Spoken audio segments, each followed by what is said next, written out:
It is Monday, August 19th, 2013. We're here for the regularly scheduled meeting of the Elmhurst City Council. I would ask you to all rise and join me in the Pledge of Allegiance. Pledge allegiance to the flag of the United States of America and to the republic for which it stands, one nation, under God, indivisible, with liberty and justice for all. Okay. Clerk Spencer, could you please call the roll? I just need a second to find my pen. Use your pen. Broken, not even on. Okay. I apologize for the delay. Gudenkauf. Here. Deuter. Here. Dunn. Here. Leader. Here. Polumsky. Here. Graham. Here. Hipskin. Here. York. Here. Levin. Here. Healy. Here. Conquest. Here. Kennedy. Here. Mulliner. Wagner. Here. 14 present, 0 absent. Very good. 14 present, 0 absent. We have a quorum. On to item number 3 on our agenda. We have a public hearing. There is a public hearing scheduled for this evening. The public hearing concerns Special Service Area 16, Howard Avenue. I call the public hearing regarding the Special Service Area 16, Howard Avenue to order. Clerk Spencer, please call the roll. Gudenkauf. Here. Deuter. Here. Dunn. Here. Leader. Here. Polumsky. Here. Graham. Here. Hipskin. Here. York. Here. Levin. Here. Healy. Here. Conquest. Here. Kennedy. Here. Mulliner. Here. Wagner. Here. 14 present, 0 absent. Thank you. The purpose of this public hearing is to take public comment concerning the proposed establishment of a special service area for the property generally located on the east side of Howard Avenue from Lake Street Frontage Road to Armitage Avenue, and more fully described in the City of Elmhurst Ordinance Number 0-34-2013. The special service area is being established for the purpose of providing special city services to that area, specifically the construction and installation of new sidewalks. Clerk Spencer, I would ask you to declare any written comments received for the record. Mayor, I have not received any written comments. No written comments. Very good. We will now take public comments on SSA 16. Clerk Spencer, have any members of the public signed in to address the City Council for the record? Yes, Mr. Mayor. I'll start with Mike Killian, 481 North Howard. Mr. Killian, if you could approach the lectern over, or the microphone over there, and please proceed. Thank you. Mike Killian, 481 North Howard Avenue in Elmhurst. A little bit of background. This notion of sidewalks started with one of the neighbors years ago. He's since moved to Indiana with these kids. 2 other neighbors that had small children then. The youngest of those 2 are now seniors at York and driving, and by next year will be non-issue. I'm opposed to it. I took a lot of loss with the flood in April, and it's cost me thousands of dollars, literally, to try to get back together, plus the whole summer, and I'm still working on it. To me, it looks funny to have a sidewalk on one side of the street and not the other. To me, it's kind of a sidewalk to nowhere because it's only between Lake Street and Armitage. I think it's be an obligation to try to keep that thing clean, and it's going to, in the winter time and ice, try to trim. It's going to cut down the depth of the lawns. It's going to require cutting trees, and I'm in favor of less concrete. I want as much area to absorb drain water. I'm the one that came and said we need to cut down on drain water off the downspouts going into the storm sewers.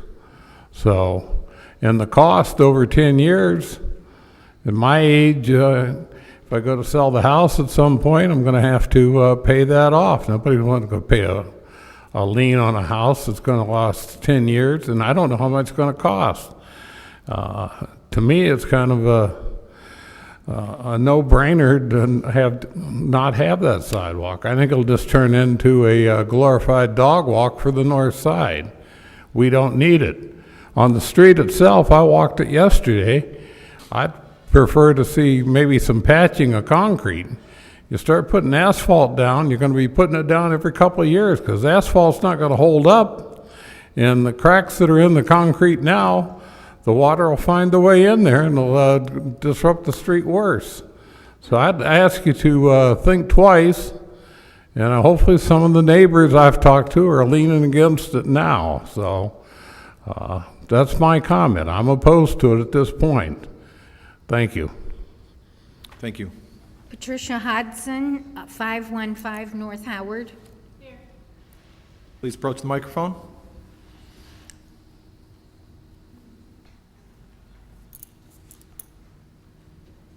My name is Patricia Hudson, 515 North Howard.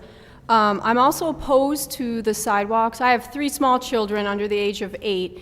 My concern is that the sidewalk is only 1 block on one side of Howard, and I have to agree with my neighbor that it's a sidewalk to nowhere. I don't really understand the purpose.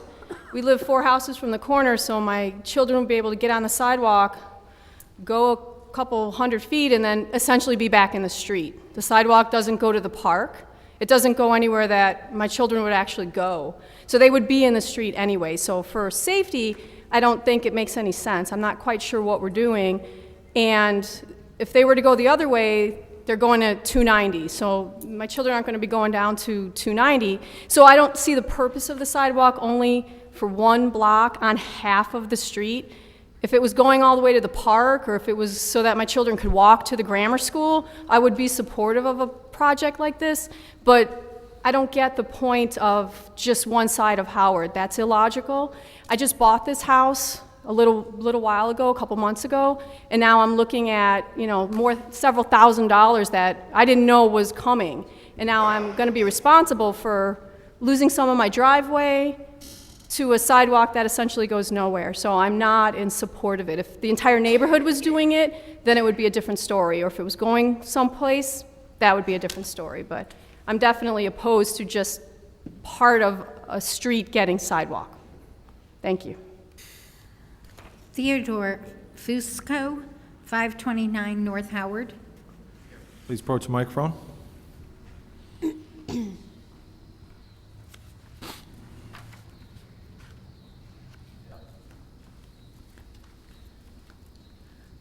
Good evening. I'm opposed to the sidewalk.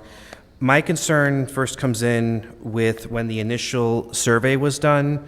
The 20 listed properties, there were 8 responses in support, 7 responses against, and 1 late response against. Now, there was never a majority that was received. It was only a majority of responses, not a majority of the property owners. There were a couple of houses that were owned by builders under construction, as well as there was a couple of foreclosures on our street, which I was not aware of until recently. So therefore, I'm not 100% sure why we're even at this point right now, because there was never a true majority. There was only a majority of respondents, not a majority of actual homeowners. And then going into the letter that we received a couple weeks ago, in order for us to block this sidewalk now, we would need to get greater than 50% of the homeowners on the street. So in other words, we'd have to have 11 signatures opposing it. I know just from the couple of people I've spoken with, we already have 5 who are against it. So yeah, it's a little frustrating, and the cost is significant. I mean, we're talking about over $5,000 was the estimate. And I cannot see the purpose. We have 2 small children, but again, it doesn't connect up with Emroy because it does not go down frontage roads, so there is no use as far as getting to downtown or getting to the grammar school. It doesn't go to the park. It doesn't go anywhere. So that's my thoughts on it. Thank you for your time. Last, we have Julie Fusco, 529 North Howard. I have no comment. Okay, Julie. Is that it? That's it, as far as who signed in. Okay. Is there anyone else who did not have an opportunity to sign in previously that would like to address the council on SSA 16? Seeing none, I'll ask for a motion to adjourn this hearing. Motion from Alderman Wagner, a second by Alderman York. We do All in favor? Aye. Opposed? That hearing is adjourned. On to our agenda. Item number 4, receipt of written communication from the public. At this time, is there anybody in the audience who has any written communication that you'd like to hand into the council at this time? If so, please deliver that written communication to Clerk Spencer. Anyone? I don't see any written communications coming forward, therefore we'll move on to public forum. Public forum is an opportunity from members of the public to be heard. We ask that you keep your comments to 3 minutes. We ask that you be respectful of that 3 minutes because there are people behind you who want to speak as well. This is our public forum. It's an opportunity for us to hear what you have to say, but not necessarily it's conversation where you can expect an answer. You can always follow up with city staff afterwards. That having been said, Clerk Spencer, is there anybody who has signed up for public forum this evening? Yes, Mr. Mayor. I'll start with Terrence Mullins, 281 Adelia. Yes, please approach the microphone, and you have your 3 minutes. Once you finish your name and address. Yes, my name is Terrence Mullins, 281 Adelia. I moved to Elmhurst in April 2010 from Oak Park, and I can say it's been a great decision. It's a great town. We really love being here. But shortly after we moved here, Adelia, as most of you probably know, runs just north, parallel to St. Charles Road, and it became pretty evident pretty quickly that it was a major cut-through street. I think, for people, trying to avoid the stoplight at Poplar and St. Charles, and, people just also getting over to Sandburg and Edison and Bethel. You see it more in the afternoon, kind of heading eastbound. And I think one of the issues that I see is if you head east on Adelia from York, the streets you hit Kenilworth stop sign, Arlington stop sign, Kenmore yield, and then you have kind of a longer run of no traffic control at all. There's nothing at Chandler, nothing at Lawndale. So you kind of get 3 blocks, as you approach Poplar, and I just think it's human nature. And I've done it. I think everyone's done it. You're driving, you stop sign, yield, you're slowing down. You get a longer run, you're going to pick up speed. Currently, just on my 100 block of Adelia, on my side of the street and the other side of the street, we now have 10 children, 6 and under. And and it's not the city's responsibility to babysit my children. I mean, it's just human nature. It's a narrow street. You get one parked car out there, and it's hard. There's no reaction time, and people consistently speed down the street. And we have a petition signed by about 15 or 18 neighbors, kind of supporting. I guess working with Kevin York. One of the things we've came to the conclusion that maybe Chandler and Adelia stop sign on the east-west side route would be helpful. So that's what I'm here for. I'm hopefully, get the support of the council to get that done. Thank you. Mike Killian, 481 Howard.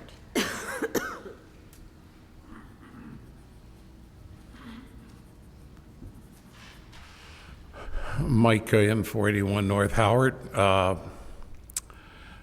I understand with this 294 the tollway coming off on the frontage road. I'm concerned about several things. One, the flow of traffic up to Emory, taking a natural path going up to get on 290 going out west towards Rockford. I don't want that traffic in that neighborhood. From a safety viewpoint, I'd like to see the city try to lobby to have Lake Street from Emory one way down to North Avenue. That would eliminate a traffic hazard at that bridge that you come up I've seen a couple accidents nearby there, come close to them myself, and I think it would give better flow. The thing with that is IDOT, I understand, controls that Lake Street extension. I'd like to see them better maintain that sound barrier, better maintain the brush from Howard, coming off Howard to take a left to go to Emory, come across the bridge uptown. That brush needs to be trimmed. Now, the city, I think, has an excellent opportunity with the tollway coming off. It would be somehow, if you could get traffic going up Grand Avenue, that's a natural flow that could help the car dealers, bring in economic development of hotels, perhaps high tax items or facilities that could pay tax. So I think that if we could get the flow off to North Avenue as well as to Grand Avenue, it would be a tremendous engine of growth for economic development. In my prior life, I had some exposure to that down in the Bedford Park area.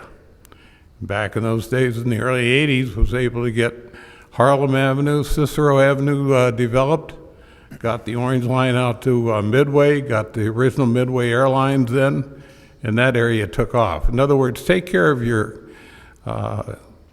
streets, your sewers. Don't go buying property. Take care of your substructure and infrastructure, and I think the economic development will take care of itself. Thank you. Next, we have Brittany Smith, Miss Illinois, and it looks like she wants to speak on character counts. Hi, everyone. First of all, I just want to say thank you for allowing me to come tonight, and it's a pleasure meeting those of you that I did. I just wanted to kind of give a brief background about myself, too. I was born and raised in Elmhurst, actually, and I was given the title of Miss Illinois at the end of June, so it's still pretty new to me. However, I leave for Miss America in 2 weeks, and it'll be live on ABC September 15th in Atlantic City. And basically, I went to Hawthorne, and then I went to Sandburg, and then I went to York, and those all three really helped lead me to success at my undergrad at Purdue University. And then I took the year after I graduated, 2012, and I was a medical assistant for the year and applied to physician assistant school. So hopefully this time next year, if I'm not Miss America, I will be starting a PA program somewhere, and I'm hoping Chicago. So I also wanted to just say hello and introduce myself to all of you. And two of the big platforms that Miss Illinois works with is character counts as well as distracted driving. And I know those two Elmhurst is very, very involved with. So especially if I come back from Miss America, I would like to get as involved as I can, especially with the schools in Elmhurst. And I know September 27th on a Friday, I'm going to Lincoln and we're going to do character counts, just basically a presentation with several people involved. And I'm super excited about it, and I just really appreciate your support in representing Illinois and especially Elmhurst. So thank you very much for having me, and I'm looking forward to working with everybody in the town down the road. Thank you, Ms. Smith, and congratulations. Thank you.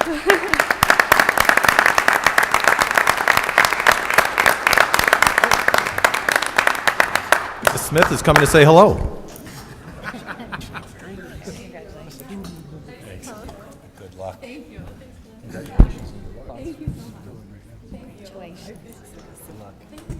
Congratulations. Best of luck. Thank you so much. Thanks for coming. Good luck. Thank you. Congratulations, Bridget. Nice job. Wow. Good luck. I know, it's right. Good luck.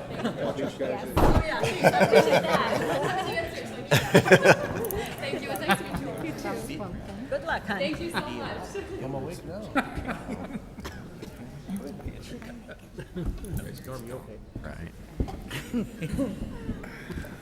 Very good.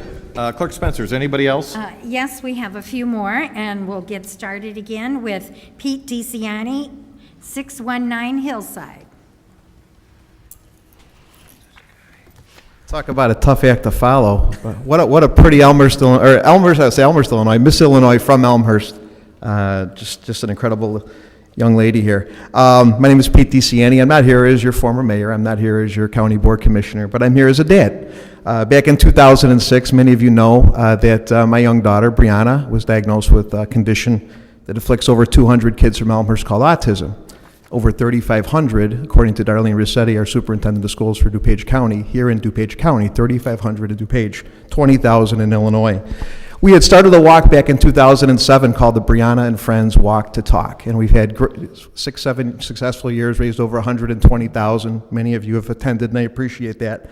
Bree is doing so well. She's in 4th grade at Lincoln School that she has told her mother and father that she would like to take her name off the event and make it a 5K. So we have renamed and rebranded the event as the inaugural Talkie Trot, and it is on tonight's agenda, and I thank Chairman Wagner for shepherding this through committee. The Talkie Trot is September 15th. It's Sunday. Actually, you could come and run and then watch Miss America that night, which is terrific. And it's 9 o'clock. It's the old Annie Ryan, or the current Annie Ryan run, which is the same as the original Turkey Trot. And the Talkie Trot theme is Run for Fun, Run for One. And just to give you an idea, there's 1 in 50 children today are diagnosed with autism. And if you go to our website at www.talkietrot.org, you'll see all of the one in X amount of facts that affect language, stuttering, all types of language disorders that you'll see on the website. So I encourage the council to embrace this and get this through, report tonight. And secondly, I'd like to invite everyone to come out and participate. It's a great event. Joe Newton, the U.S. Olympic track coach and the legendary York coach, will be our official starter. We'll have the Jesse White tumblers, and I look forward to seeing everybody out there on Sunday, September 15th. We're also doing the 1 Mile Kids Dash too, so kids kindergarten through 8th grade are invited as well. Thanks, everybody. Thank you. Julie A. Fusco, 529 North Howard. Okay, thank you. All right. Claude Pagash, 566 West Gladys. Pete, see you there. Thank you, good luck. Yes, sir. Sir, I'm gonna get the family. Mr. Pagash, please wait 1 minute. Let Mr. DeCiani finish passing out his information, if you'd so indulge us. Thanks, Pete. Thank you, sir. Thanks, Pete. Very interactive crowd tonight. Whoop. Watch the step. Thank you, Pete. Mr. Pagash, please continue. Thank you. My name is Claude Pagash, 566 West Gladys. I would ask the Committee on Public Safety to propose an ordinance to eliminate the section requiring the committee to use the federal standards on traffic control request. It has been my observation that these national standards have no application in any request to the committee. I had the opportunity to attend the Park District and the city meeting on the water retention. The Park District has held it should protect the parks and stated it has no funds to maintain the retention areas. I live near Barron's Park, and at the park, the Park District bought McCormick College, remodeled it, turned it into a daycare, created 2 plastic football fields, increased the number of tennis courts, constructed a building with meeting rooms, reworked the baseball field, created a child play area, and also completed a second child area today. They found money to build a new greenhouse and relocated and remodeled their new offices. I was also informed that the retention areas have shrunk from their 20 to 30 acre to 7 to 14 acre feet. When the city was asked about the cost of retention, the city replied it had no definite cost, but then again, there was always general obligation bonds. the Park District stated, "The public enjoys the parks," and that is true. But how can one enjoy the parks when your house is flooded and your streets? The one thing that the city and park districts failed to discuss in any way is the fact that, number one, the houses are flooding, the streets are flooding, and they're worried about the protecting of the parks. They also want the city to consider they're going to put in a new swimming pool. So when you design your retention, take that into account. It's been 3 years. We did walk away from that meeting with a committee. If that's all we can achieve in 3 years, then the people that live down in these flooded areas better invest in boats, because we're going absolutely nowhere. And the discussion at that meeting. Mr. Pragash, you're at your 3 minutes. If I would ask you to wrap it up. Yeah, I'll wrap it up. Either this council and the rest of the public entities get together to try to help these people, or you might as well just fold your tent and call this town a flood area. Next, we have Jason Janes, 296 Adelia.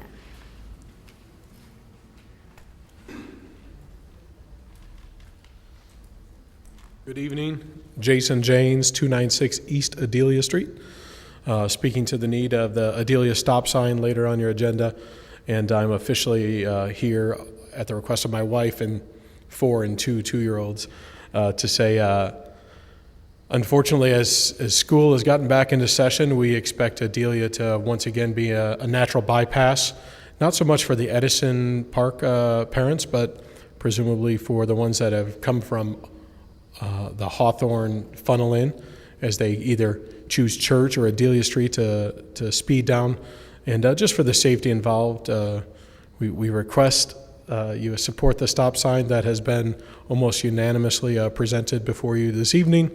And thank you. Thank you.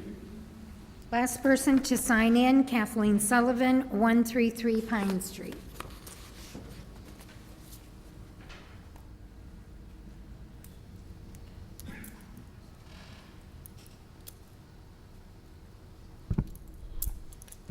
Good evening, Kathleen Sullivan, 133 Pine Street.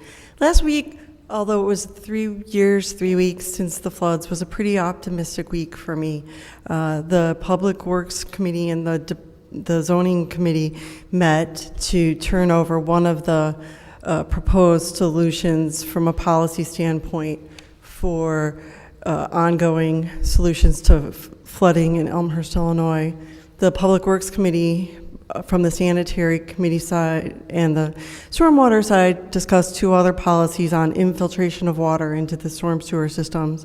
And I remain hopeful that these measures and others will help to decrease the flooding in Elmhurst. It's a year ago today since or tomorrow, since the citizens who served on the 2 task forces presented to the city council their vetting of the Burke report. And, you know, I spur you on to further action. I was also very optimistic at the Park District meeting that I felt it did go fairly well from the standpoint it was the first time that the concepts were presented formally to them by the engineers. And I thought that their questions were thoughtful and well researched. They had some very good questions. And so I hope that the city council will support Mayor Morley, City Manager Grabowski, Public Works Director Hughes, and the Burke engineers, whose credibility is at stake based on they go out there and they ask for assistance like this. That said, I saw on the agenda one thing that was just briefly discussed last week at Public Works Committee, and I certainly hope that it's getting either gets defeated or pulled tonight, which are items, I believe it's 7.4 and 7.6, which with regards to a storm sewer extension. We can't afford to put any more holes in the current system that we have. It doesn't hold the water that it needs to hold during storm events to keep it out of our homes, to keep contaminants out of our homes, to keep animals out of our homes. I found a dead one in each flood. Mulch, rocks, dirt, the mud that still cakes some parts of my basement, it's amazing. Even though we've cleaned up most of it, it's still on wires and things like that. It just won't go away. And so we really need for you not to add additional holes to the system unless you know what those holes will do. So I sincerely hope that you will be the leaders that I think you can be and either defeat this issue or address it some other time when you've already addressed and taken water out of the system. Thank you very much. That concludes public forum as far as... Thank you, who Clerk signed Spencer. in. Is there anybody else in the audience who'd like to speak that did not have an opportunity to sign up? Seeing none, we will move on to item agenda 6, announcements.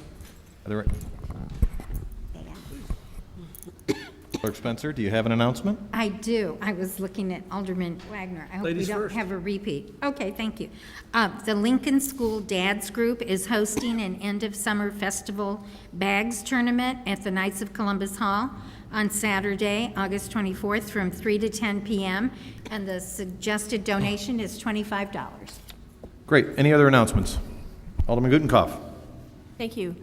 First Congregational Church at 235 South Kenilworth is holding a free electronics recycling on Saturday, September 28th. So why am I announcing it so soon? Because I want people to pull all their electronics together and get ready to bring them into the church. They'll be collecting items between 9 a.m. and noon, and they're accepting a lot of different kinds of electronics, from computers to small appliances. So you can drop all of your electronics off for free that morning. Thank you. Very good. Any other announcements this evening? Mr. Wagner. Thank you, Mr. Mayor. Came to our attention at our last committee meeting that the Dan Gibbons Turkey Trot has a special on, so I just wanted to read a quick blurb on it so we can have it for the press. The 30th Annual Dan Gibbons Turkey Trot is scheduled for November 28th, beginning at 9 a.m. The committee has a new route highlighting our beautiful downtown area. To register, you can go to the Dan Gibbons Turkey Trot, that's all one word, DanGibbonsTurkeyTrot.com. And if you register before September 30th, you get a special price of $25. Thank you, Mr. Mayor. Any other announcements? Seeing none, we'll move on to the consent agenda. Are there any items on the consent agenda that any alderman would like to see removed for possible discussion? Alderman Gutenkopf. 7.6. 7.6. Alderman Bram. 7.16. 7.16.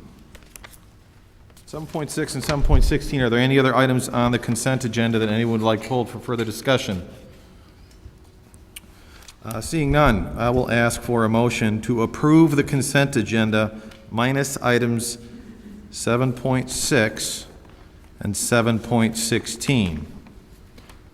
I need a motion to approve. Alderman York with the motion to approve, and a second by Alderman Levin. Clerk Spencer, please. York. Aye. Levin. Aye. Healy. Aye. Honquist. Aye. Kennedy. Aye. Mulliner. Aye. Wagner. Aye. Gutenkopf. Aye. Reuter. Aye. Dunn. Aye. Leader. Aye. Polumsky. Aye. Graham. Aye. Kipskin. Aye. 14 ayes, 0 nays. 14 ayes, 0 nays. The consent agenda passes minus items 7.6 and 7.16.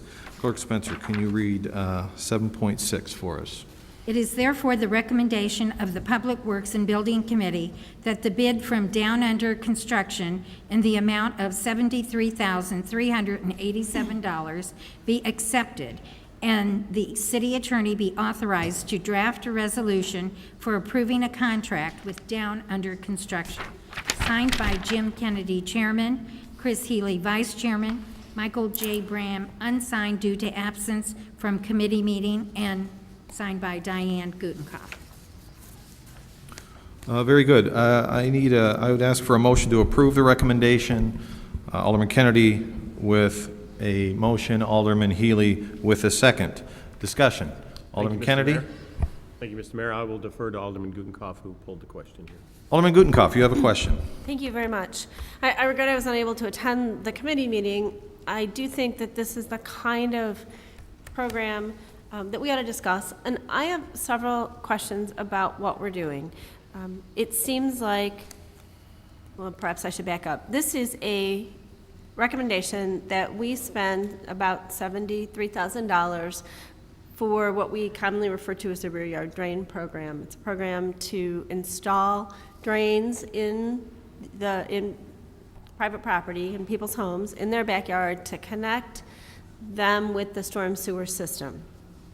I have some concerns kind of about our process, because as a body, I think what we're supposed to be doing is policy setting, and what I see here is kind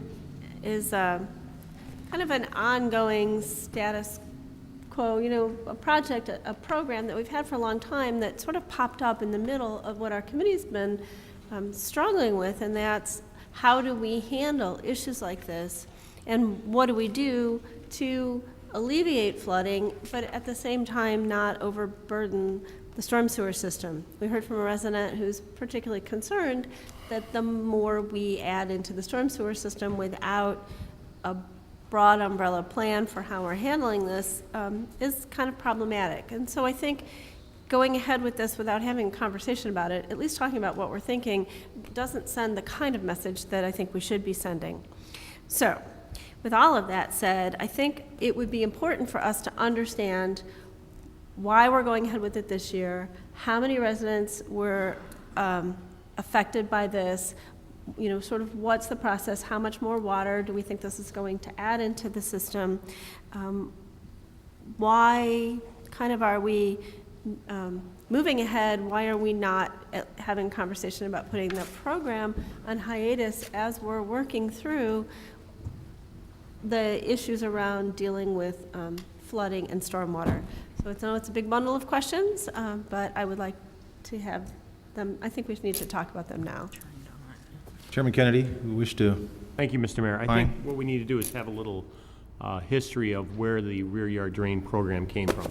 Back after the floods of 1987, there was a requirement for us to clean up the sanitary system, and one of the actions that was undertaken at that time was to require homeowners to disconnect their sump pumps that were directly connected to the sanitary system and eject that water outside their homes.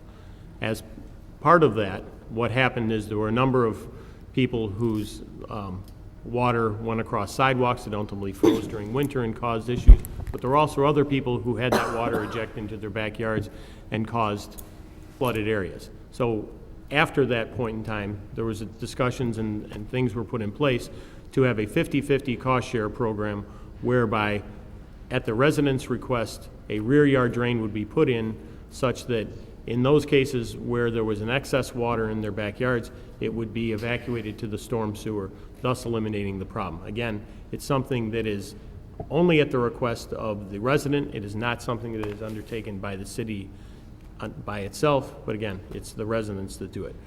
As Alderman Gutenkopf brought up, there's a lot of moving pieces as it relates to the sanitary and stormwater improvements.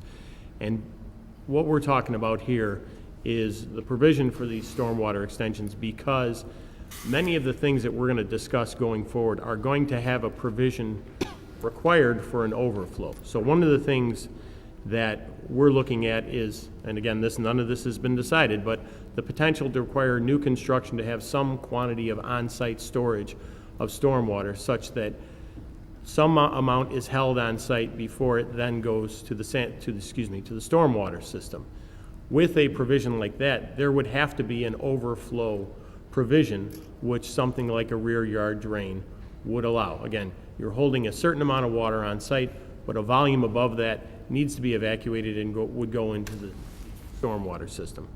Another potential aspect is looking at the use of rain gardens. Here again, when a rain garden would become inundated with excess water, it needs to have a provision to take that excess water away, which again would be a rear yard drain to again evacuate the water from that backyard area.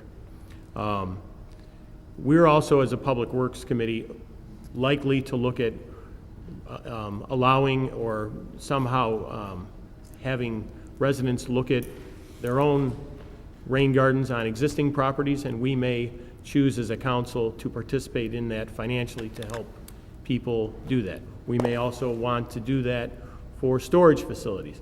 Here again, there needs to be an overflow provision put in place such that if either of those systems is overwhelmed, that water needs to go somewhere, and the rear yard drain will help do that. Before the DP&Z committee, you're talking about potentially looking at the maximum allowable impervious area. Here again, I'm not going to speak for your committee, but the use of a rear yard drain may be warranted in some cases there. What I want to say is that as we look at this, we understand all these things going on. We're looking at this contract as a one-year contract. In the previous years, we've done multiple years. That being said, I think, and I feel, and as we discussed in committee, rear yard drains will have a certain place as we move forward as a community. There are a number of things that we need to do to improve our sanitary and storm sewer systems, but this is, again, a tool in the toolbox that we'll need to use going forward for individual areas as we go forward. Thank you. Any other discussion? Alderman Gutenkopf. Thank you, Mr. Mayor.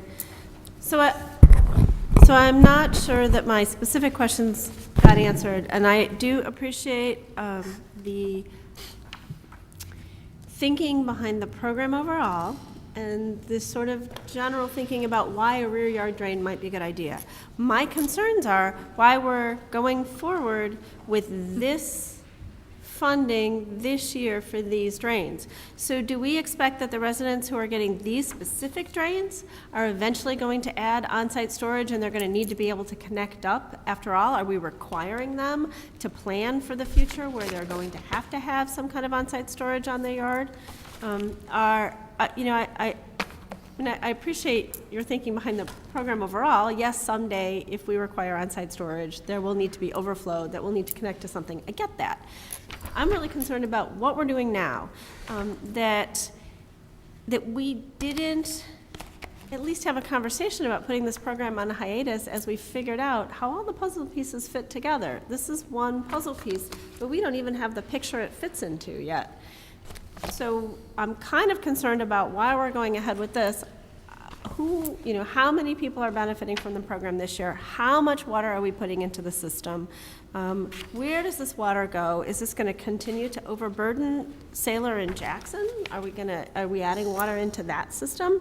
Is this North Elmhurst? Do we have an idea of who's going to benefit from this? I do understand that there are some people on the waiting list, but I have no sense from the report where they are, how much water we're talking about, and if there's a specific problem. If there's not, then I really don't think that we should be moving forward with this at this time until we've got a better sense of a plan for what we're doing, how we're handling the stormwater. Any other discussion? Alderman Healy. Thank you, Mr. Mayor. The way I would look at it, and I don't know that I can answer Alderman Gutenkopf's question directly, but the way I look at this specific policy is this is not new. This policy, this program has been in place for several years, many years, and it was good policy then. I still believe it's a good policy/program now. The way I look at it specifically is people with rear yard drains have issues with flooding, with pooling. Could be that they are the low spot in the neighborhood so that during a moderate to heavy event, the rainwater collects in their yard. Without the drain, is their particular home in danger of flooding during a medium to heavy event? The answer to that question is yes. Now, I shouldn't say that. I shouldn't make a blanket statement that everybody's in that same boat, but many of the homeowners don't sign up for this because they don't want a puddle in their backyard. They sign up for this because they're concerned about water pooling in their backyard that could affect their property. Now, specific to the three major events, and that's really what we're talking about here, is what happens during one of the big massive events that people get 7, 8, 9 feet of water in. The reality is when the storm sewer surcharge, homes with rear yard drains experience water coming out of those pipes. At that point, the rear yard drains aren't contributing to the problem anymore. They're actually getting some of the backup. I mean, I know many homes in the Fifth Ward with rear yard drains who told me water was shooting out of those drains 4 feet during the April event. So I'm really I'd be really hesitant to discontinue a program because we're worried about what happens, what do these rear yard drains contribute during a major event? With other events, they help, but during a massive event, these homes are experiencing surcharge as well as any other area. So, Alderman Gutenkauf's questions are good ones. It doesn't change what we're doing anywhere else, but this particular program serves a lot of purposes. It helps a lot of homes in events where other homes aren't impacted.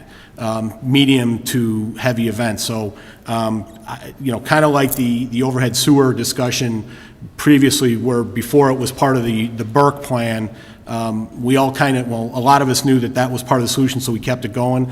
I put this in the same category. I think this is part of the solution, part of the total stormwater control that's needed in the city of Elmhurst. So I'll support the report. Alderman Bram. Thank you, Mr. Mayor.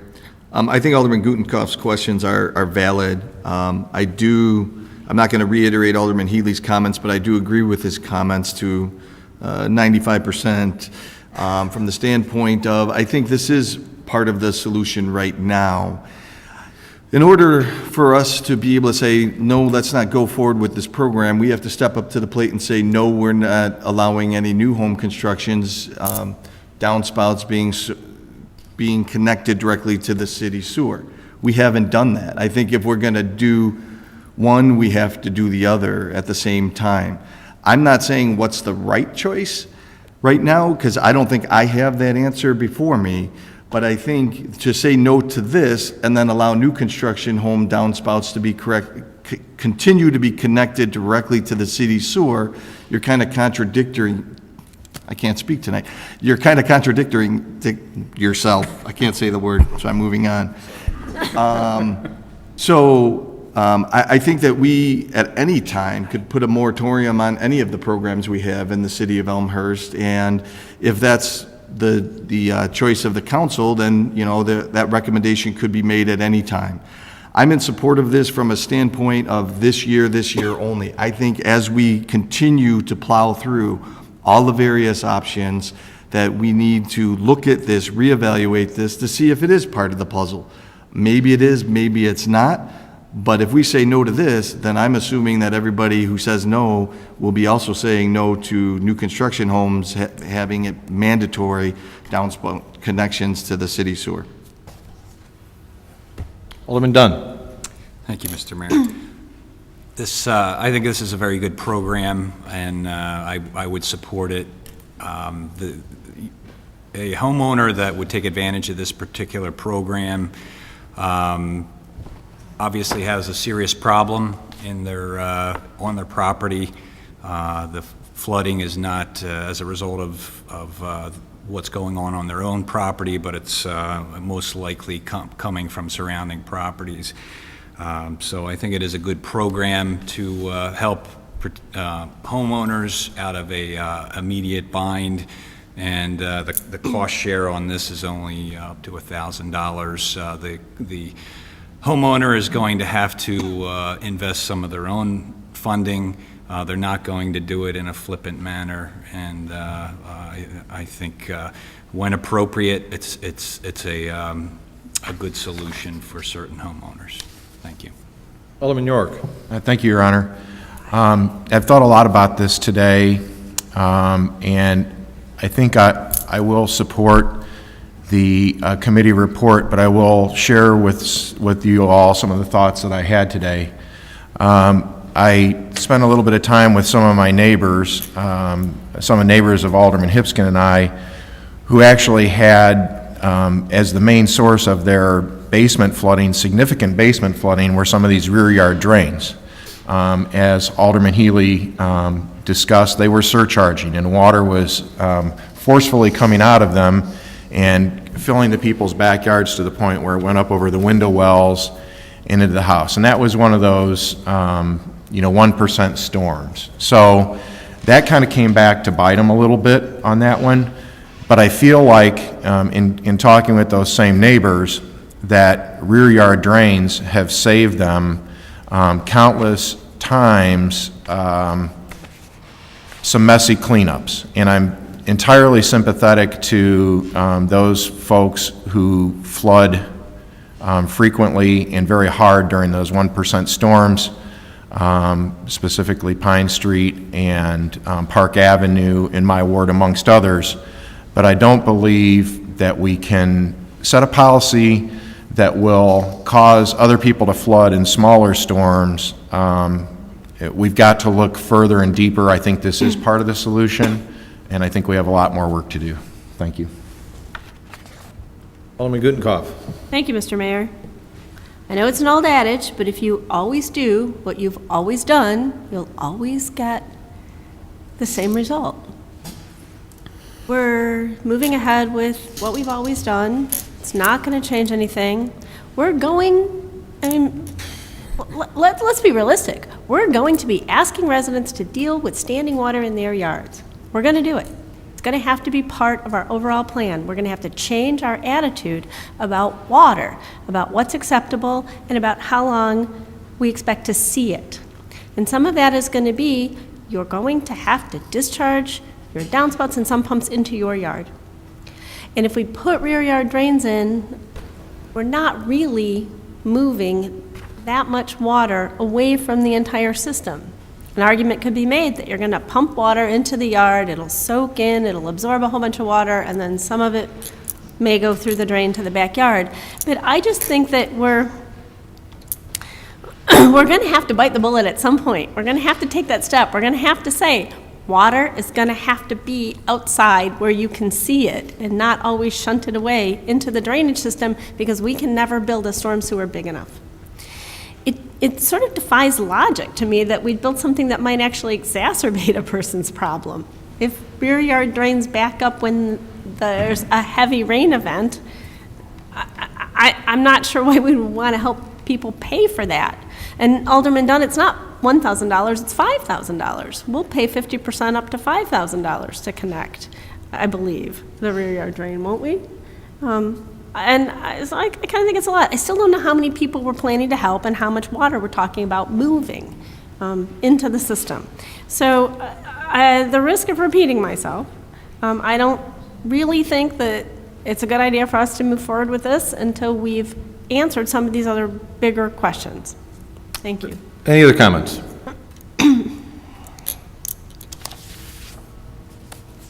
Alderman Kennedy.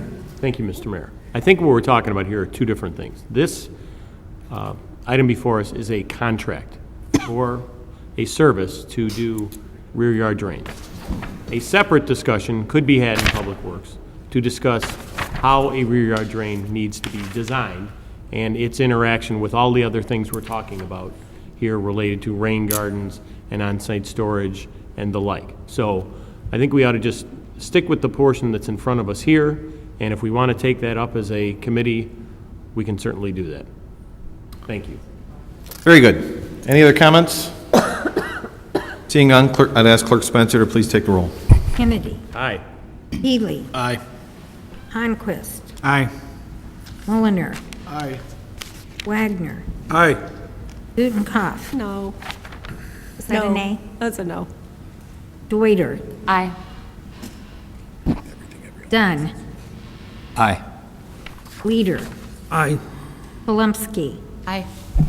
Graham. Aye. Tipskin. Aye. York. Aye. Levin. Aye. 13 ayes, 1 nays. 13's, you got me saying it. 13 ayes, 1 nay. That motion passes and the recommendation is approved. On to agenda item 17.16. Clerk Spencer, if you could please read the code. Okay, it's MCO-09-2013, an ordinance amending section 44.74 entitled Yield Right-of-Way Streets of Article 5 entitled Driving, Overtaking, and Passing of Chapter 44 entitled Motor Vehicles and Traffic of the Municipal Code of the City of Elmhurst, Illinois. Cedar Barkley at Madison. I'd ask for a motion to approve the read ordinance. Need a motion to put this, for approval to put this before the council. Alderman Wagner with a motion. Alderman Honquist with the second. Discussion. Alderman Wagner? Thank you, Mr. Mayor. I'll defer to Alderman Brum. Alderman Bram, you had this pulled? Yes, thank you, Mr. Mayor. I don't want to reiterate everything that I said 2 weeks ago, but most of the city council were not here 2 weeks ago. There was a majority of 8, but I wanted to give the opportunity to present at least part of my case on why I am not in favor of the yield signs at this location. Really what it comes down to for me is, even though the city staff, I believe, in this report did recommend that yield signs are warranted, and the comments in the conclusion in their report is yield signs are warranted based on moderate sight distance and short cul-de-sac. As I said 2 weeks ago, and I'll say it again tonight for the full city council today, the sight distance that's actually documented here is approximately 70 feet, which, according to, which I'm not a big fan of, the professional journal article, they classify that as moderate, and it states that in the sight distance. My biggest issue with that, with this report, this recommendation, and now this ordinance, is that if you look at the MUTCD, now with modern technology, it's on the laptop compared to the binder I used to carry around with me for 10 years. In section 2B09, it says yield sign applications. There's A through E in those applications. The only one that, at least in my estimation, that could be applicable is choice D. And I quote, "At an intersection where a special problem exists and where engineering judgment indicates the problem to be susceptible to correction by the use of the yield sign." I asked this 2 weeks ago, and the 8 members of the council who were here at that point, well, 7 not including myself, weren't able to tell me what problem we're trying to correct. I heard a lot of people say, well, what does it hurt to put the yield signs here? What is it going to hurt? Well, what are we trying to solve? No one told me 2 weeks ago on what we were trying to solve, because there is no problem reported. There was no problem reported in the report. Obviously, it wouldn't be reported in the ordinance. Alderman Kennedy, I do appreciate the recommendation or the referral for this, and if you so choose to speak, I'm concerned that I don't see a problem. There hasn't been any accidents in 3 years. It doesn't meet the MUTCD criteria, but we're at the ordinance stage here to approve something that, at very best, is gray, at least in my estimation. Unless someone can point to me in the MUTCD where there's some type of secret hidden language that I need a secret decoder ring, I don't see why this would be appropriate for approval. This intersection is, one of the 4 legs is a cul-de-sac. And it actually mentions that as part of the issue, that it's a short cul-de-sac. I would actually think that's a benefit in my personal opinion, because obviously there's less traffic coming from a cul-de-sac, and that traffic coming from the cul-de-sac would probably be traveling pretty slow, pretty cautiously, just pulling out of their driveway. So I cannot support this. I hope that others on the council do not support this, because nobody in 2 weeks has documented, at least to me, the report, no data on what the problem is that we're trying to solve, because it meets absolutely no criteria, a little bit gray if you would stretch it from a line of sight perspective, but that doesn't even say as part of the criteria in the MUTCD, and it's moderate, it's not poor, and I've been up and down that street many a times. I have not seen any issues, very low traffic counts, so I cannot support it. Thank you. Any other comments? Seeing none, I'll ask Clerk Spencer to please call the roll. Wagner. Aye. Conquist. Aye. Kennedy. Aye. Mulliner. Aye. Gudenkauf. Oh. Deuter. Aye. Dunn. Aye. Leader. Aye. Polumsky. Aye. Graham. No. Hipskin. Aye. York. Aye. Levin. Aye. Healy. Aye. 12 ayes, 2 nays. 12 ayes, 2 nays. That motion carries, and so does the ordinance. That concludes the items that were pulled from the consent agenda. On to agenda item number 8. It's committee reports. 8.1, we have a committee report. Clerk Spencer, if you would read the report, please. It is therefore the recommendation of the Public Affairs and Safety Committee that the city attorney be authorized to draft the appropriate ordinance for the replacement of the existing yield signs on Chandler with stop signs and installation of stop signs on Adelia, to create a 4-way stop intersection on Chandler Avenue at Adelia Street. Signed by Patrick Wagner, Chairman, Norman Leader, Vice Chairman, Michael Conquist. I'd ask for a motion to approve the recommendation. Alderman Wagner with the motion. I need a second. Alderman Leader with the second. Discussion, Alderman Wagner. You want to kick us off? Thank you, Mr. Mayor. Here we go again, and the last item was a great segue into this item, I suppose. But decoder ring or no decoder ring. It's interesting. This was very similar to another 4-way intersection that was looked at about a year and a half ago at Mitchell and McKinley, almost identical, where you had 2 yield signs. They were facing east and west, and there was nothing north and south. And you could go from Mitchell, from Madison to Villette and back. And it was looked at extensively. Staff did a good job. Again, there is the MUTCD. We do follow it. I think there's a couple things lacking, and it doesn't measure sentiment, meaning the residents and how they feel about the intersection, and it doesn't measure the length of road that it may be, the intersection may be a part of. At least that's what was discussed in committee 2 times for this agenda item. So, if I may, to talk about the Mitchell and McKinley intersection and the spirited discussion we had back then, you could probably imagine the spirited discussion will continue on this one. But I'm here to tell you that that was very successful. The residents on Mitchell are extremely happy. We did have some increased patrols, and they have been able to limit the amount of people that are traveling quickly north or southbound on Mitchell. So use that as a guide. I think that as a council, we made a really good decision. It was a tough decision. I don't know how close it was. I don't remember the vote, but step back into this agenda item, and it's very similar. There isn't a lot of traffic issues from Chandler going north and south, and it is controlled by a yield sign. There are a lot of problems, and maybe they're perceived and maybe they're reality, but they're coming to us from the residents themselves, the people that live on the Adelia. And I think that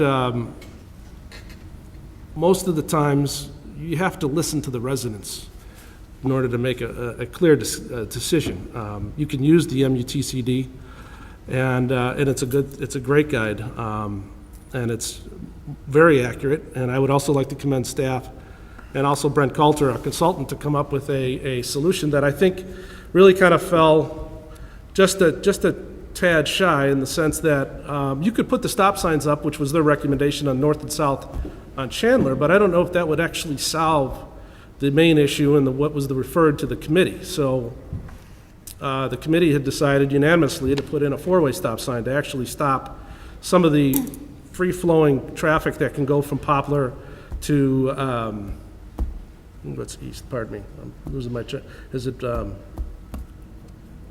York. no, there's a stop sign, York. Anyway, there's one just east of Chandler. So we felt that the 4-way stop would be a good deterrent. I also like adding a lot of visibility to a intersection like that. It does go through a process where some stop signs go up, some flags go on.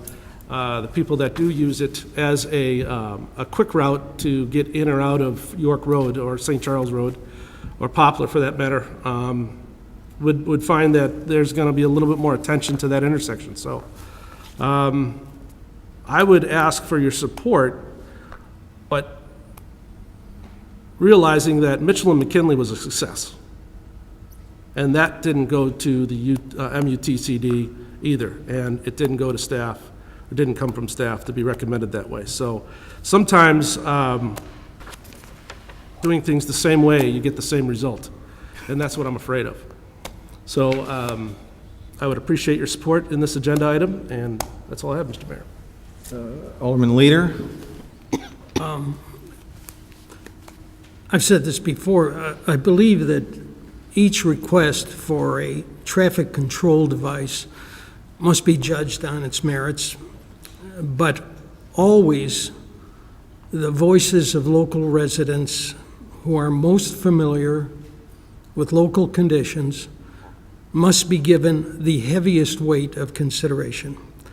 Locals have an intimate versus theoretical knowledge of their safety concerns. Now, drivers are often guilty of ignoring or not fully stopping at stop signs within residential areas, but they do serve a purpose in at least alerting drivers and pedestrians and hopefully preventing a false sense of security. Stop signs and sidewalks generate much emotion on the part of our citizens. These issues are fraught with passion because they go to the very heart of the major justification for civil government, which is public safety. The neighborhood in question is in a state of change. The natural and biblical rhythms are repeating themselves as one generation passes away and another generation comes. And so Elmhurst renews and abides itself. Younger parents with young children are replacing older and more mature residents.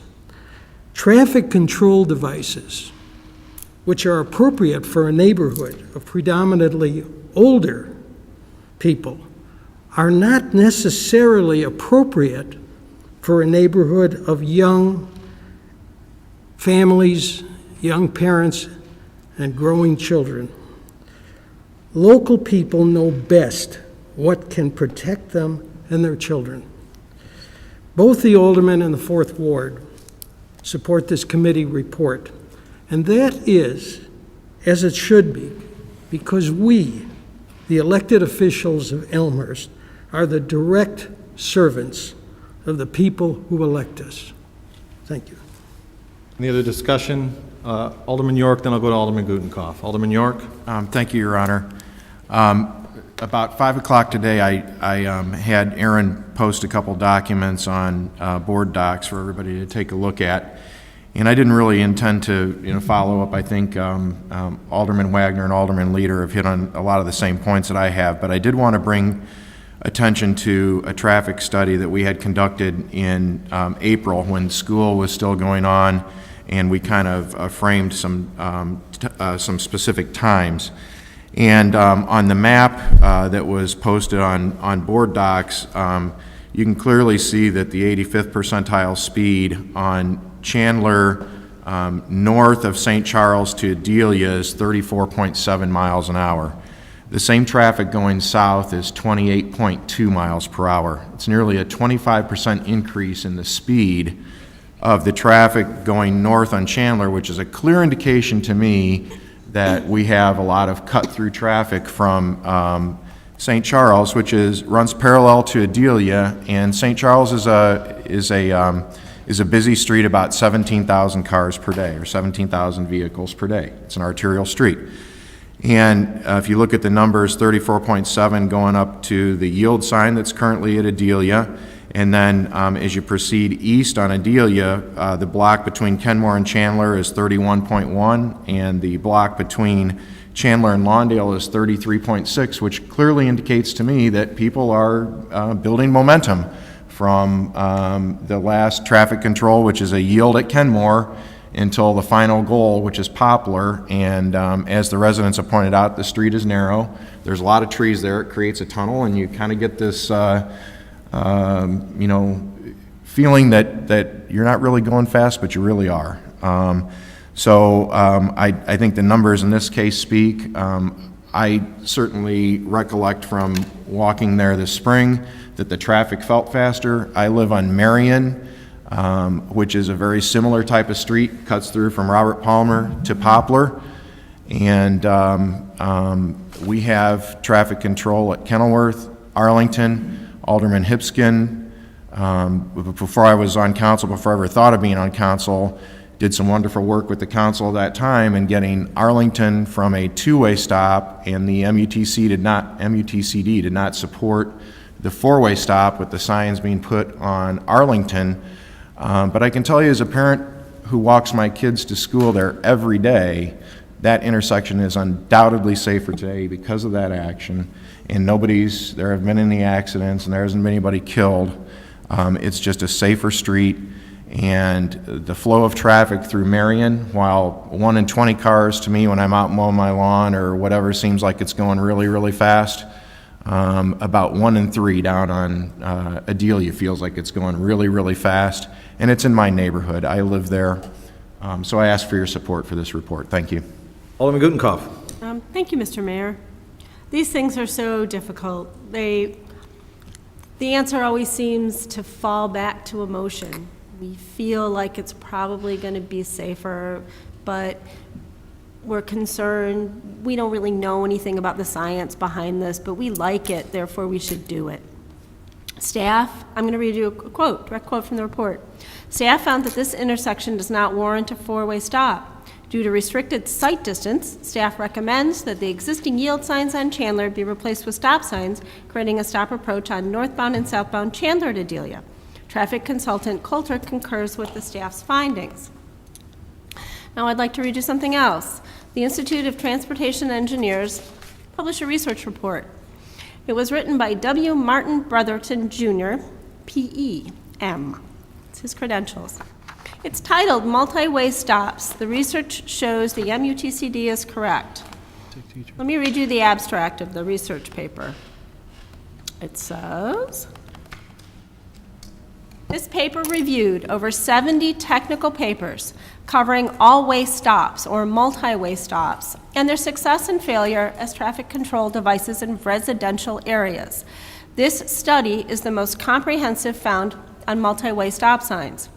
The study looked at how multi-way stop signs have been used as traffic calming measures to control speed. There have been 23 hypotheses studied using multi-way stop as speed control. The research found an additional 9 hypotheses studied showing the effect multi-way stops have on other traffic engineering problems. The research found that overwhelmingly, multi-way stop signs do not control speed except under very limited conditions. The research shows that the concerns about unwarranted stop signs are well-founded.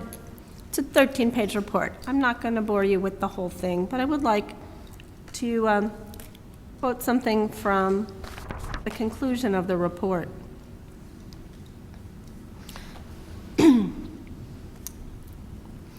Researchers found that multi-way stop signs do not control speed. In analyzing the 23 hypotheses for multi-way stop signs, 5 were favorable and 18 were unfavorable toward installing unwarranted all-way stop signs. It is interesting to note that residential speeding problems and multi-way stop sign requests date back to the 1930s. The profession has still not solved this perception problem. Then there's an economic analysis about what it costs us to put in unwarranted stop signs. And I'll just summarize this. Benefits to control speed by installing multi-way stop signs are perceived rather than actual, and costs for the driving public are far greater than any benefits derived from the installation of the multi-way stop signs. I found this to be pretty persuasive. It's a report that I've relied on in the past. It's the same report that I read and shared with other council members when we were discussing previous unwarranted stop signs. We have a perception problem. We perceive that a stop sign is going to stop people from driving quickly. But a vetted research paper with an awful lot behind it tells me that this is not the case. And frankly, when it comes down to research versus gut, I'm kind of going to go with the research because my gut doesn't have that same kind of training and background. I kind of like what the Institute of Transportation Engineers stands for, a professional body that studies this professionally. I can't support this stop sign. Our staff said no, our transportation engineer said no, and the research says no. I appreciate that it can feel like maybe we need to do something to solve the speeding problem, but I don't think this is the right solution. I'm going to disagree with Alderman York. Trees and narrow streets are vetted, research-supported traffic calming devices. Maybe we need some other traffic calming devices if we want to control speed, but the stop signs aren't going to do it, and I can't support them. Thank you. Alderman Mulliner, then I'll go to Alderman Bram. As it's been stated, these are one of those more difficult things to discuss. I strongly believe that we need to follow research as much as we possibly can. The piece of information that Alderman York put up, though, kind of changes my view on this one just a little bit because it does give some data that's completely different, and it's during the time when students are going back and forth.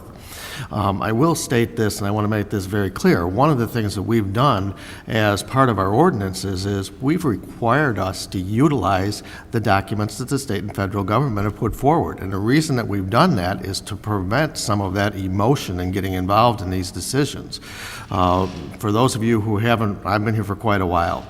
A long time ago, back in the 1980s, we were sued as a city for putting in too many stop signs in inappropriate places. So we need to be very cautious about where we put those stop signs in. However, having said that, and reviewing what Alderman York has put forward, I think that at this point I'm going to have to support this one because this gives me more data than I had before. Alderman Bram. Thank you, Mr. Mayor.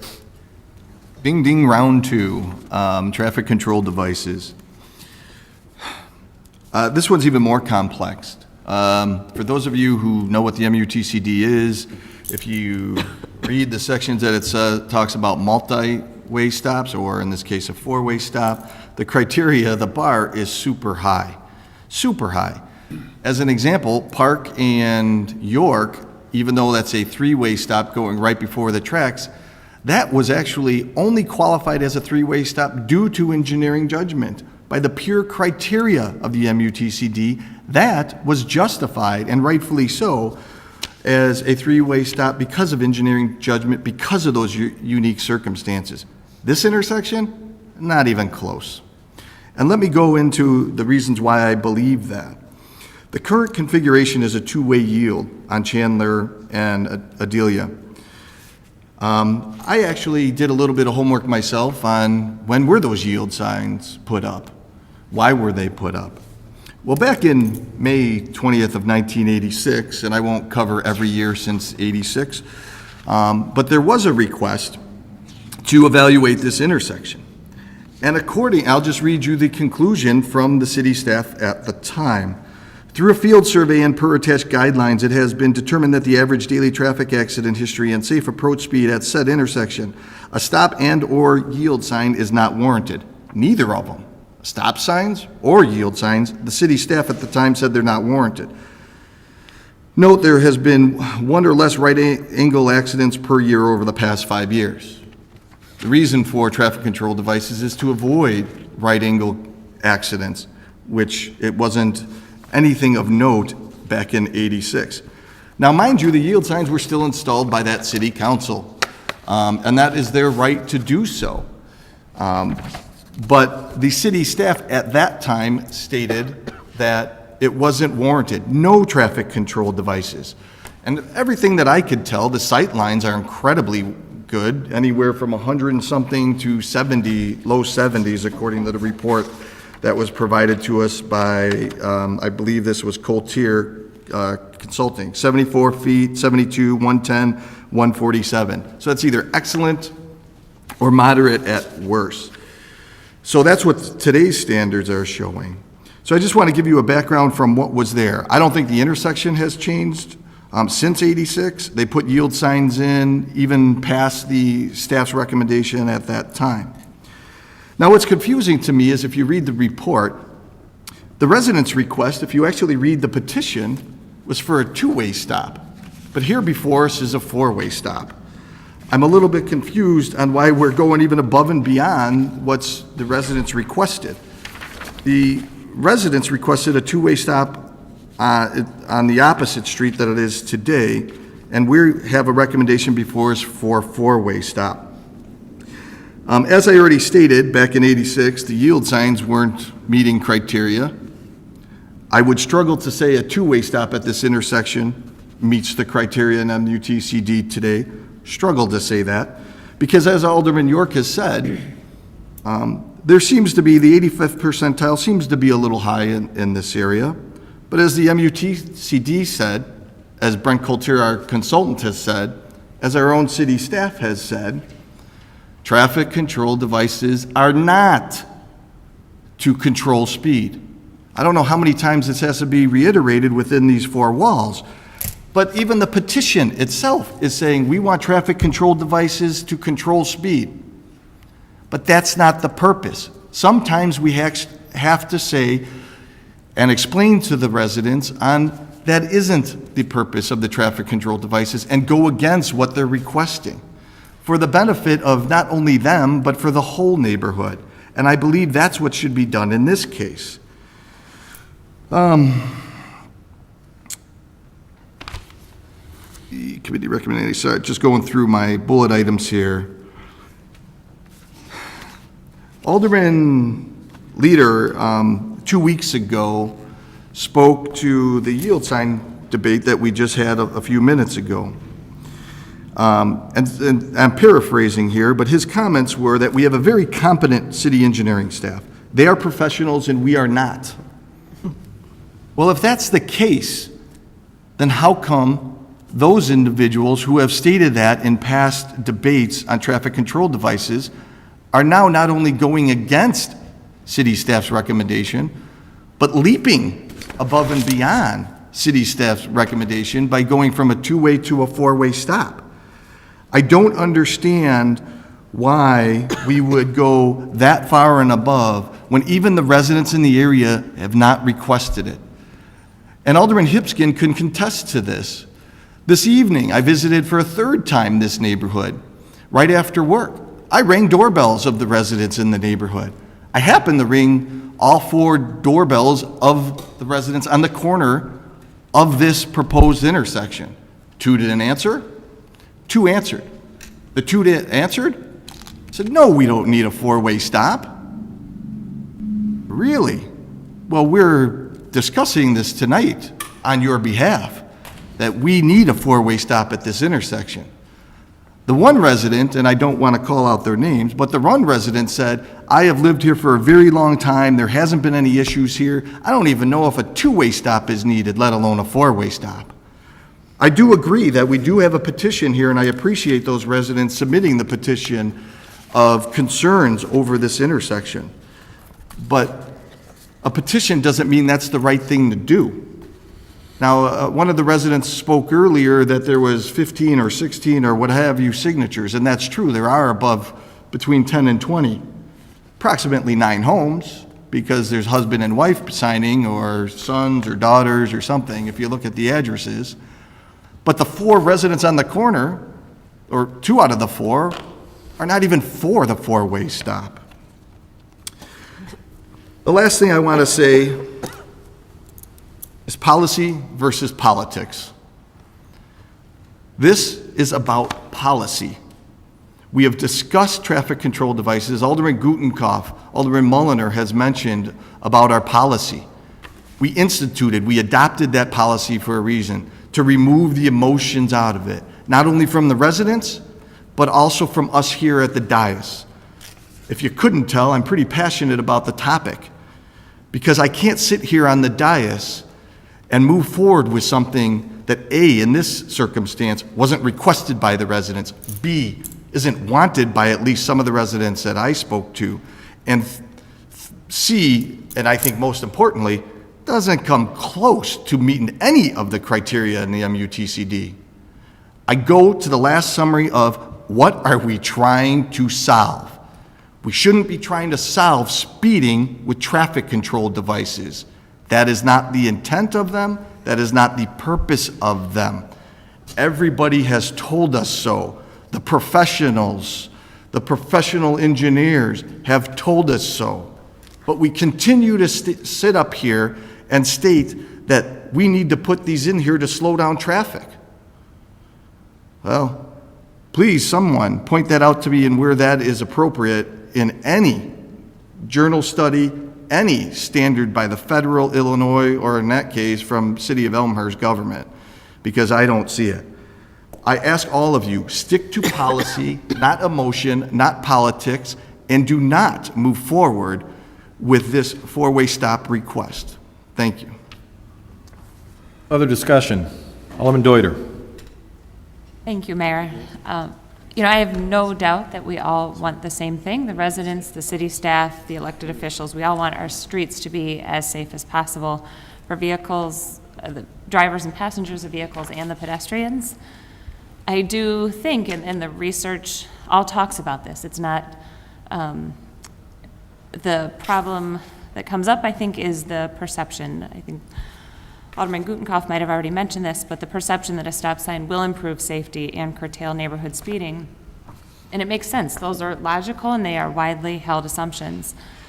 But the research does show that the unwarranted stop signs, a couple different things that were in the study that Alderman Gutenkopf mentioned, which comes up in a search. If it doesn't take much digging on the internet to have these studies come up. I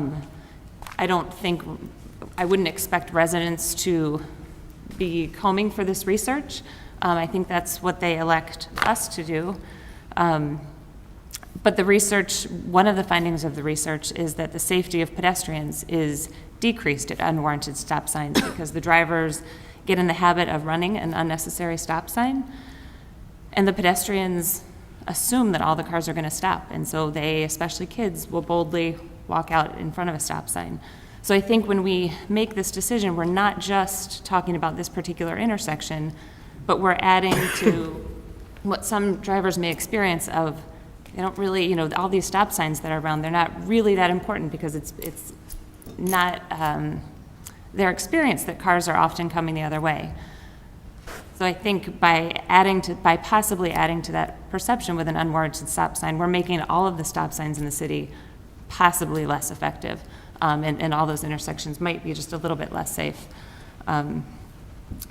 So I do think that, this research, it's not known to all the residents, but it is known to city staff and to the traffic consultant who we pay to help keep our streets safe. And I think it's important that we rely on their expertise in making these decisions. Any other discussion? Alderman Levin. I'm sorry, I feel compelled to weigh in on this one. And I will try not to repeat in any detail what's already been stated, but I do note that we have a professional staff that renders professional opinions, and there are professional engineers that have told us that a four-way stop is not warranted. I don't think our policy for this city can be that a certain number of signatures on a petition entitles a neighborhood to a stop sign, or that's the decisional factor. True, we as a council do represent our neighbors and our neighborhoods, but for the council to override professional staff, I think we need a good reason to do so. I don't think there is one here. Some things have been discussed. Mitchell and McKinley was one I struggled long and hard with, not just because it's in my ward. That was a situation where there were yield signs. They seemed to be facing the wrong way. There was a thought that putting stop signs going the right way might confuse things. There weren't sidewalks approaching the intersection. It went through. Now, can we really say that it was a success for the neighbors who wanted the sign? I'm sure they would deem it a success. But from a traffic safety viewpoint, from a speeding viewpoint, I think it's more just the neighbors like it who asked for it. I don't think we really have any basis to say if it was successful or not. I too drove by this intersection at issue twice. The sight lines from a non-engineer look pretty clear to me. The fact that a driver may go 3 blocks without a stop sign is not necessarily bad. These side street factors are complaints we hear from many streets that are adjacent to a busy intersection. I've heard it from the people who are on Kenilworth and Arlington, where I live. It's regarded as a cut-through. Cottage Hill, even Mitchell, not the block where the stop sign is, but off of St. Charles Road, where we, as aldermen, receive calls, and we go out there and we look and try to recommend that and request our police department to do some traffic enforcement. I won't go through the engineering study that everyone's come across, which says that stop signs don't stop speeders. I also question Alderman York. I always yield to your, oh, no pun intended. I always defer to your analysis on financial matters, but I'm not sure that there's a scientific basis for what you're looking at. And by the time I found the document, it seems, unless I got it incorrect, you're citing at the 85th percentile as opposed to the average. And the average speed, if I'm looking at the correct document, is 24, 25, 26 miles per hour on those streets on the 3 different days. And it also doesn't tell us what people are doing on the other streets. Is this an anomaly that people are going a little bit faster than the speed limit on only these streets, or could we go to any other street and see these same kinds of speeds? So you have to have something to compare it to. And I do know that there is a tendency for people to drive a little fast around town. I also think that there's a tendency when you have too many stop signs, not scientifically, and there is scientific evidence, but that people don't come to a complete stop. They race from one stop sign to the next. I think that too many stop signs frustrate drivers. There are some other things we can do here, and I don't know if it's been done. Has traffic enforcement, the speed sign, police presence been requested in this area? Maybe it has, maybe it hasn't. These are emotional decisions. I can't say that there's anyone around that doesn't care about safety, particularly the safety of our children. I know that I know several of the people in the several of the people in the neighborhood, as do the aldermen, and I would certainly like to be the one to say, yes, I granted your request, we heard you, we want to give you a stop sign. But I don't think it's the right way to go. I think if I push it with a little bit of hyperbole, we could have a stop sign every block or two, which impedes traffic, makes it difficult to get around, causes safety problems.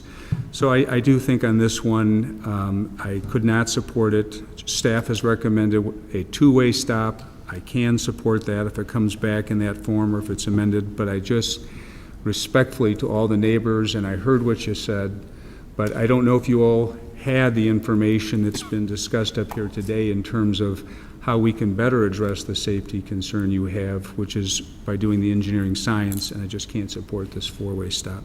Thank you. Is there anybody who hasn't spoken on this who wishes? Alderman Hipskin. I'll yield to Alderman Dunn first. Alderman Dunn? Yield. Thank you, Mr. Mayor. There's that term I again. won't stop, but I'll yield. Oh, God. I too respect our city staff and our consultants that we use, and I also visited the intersection in question several times, and I didn't get a feeling that that was a troublesome area. Looking at the data, the speed problems tend to be more so on Chandler than on Adelia, and city staff was to take some action on Chandler. And I'm also confused as to why no one on Chandler was included in those petitions. So I just don't think that this is the right thing to do. I believe that additional stop signs, too many stop signs, increase noise. It increases pollution, and I don't think any resident is supportive of increasing those types of things in our community. So I think we want to have a balance in the city between, well, of course we want to ensure that the town is safe to traverse through, but we don't want to unnecessarily impede our residents from a reasonable drive across town.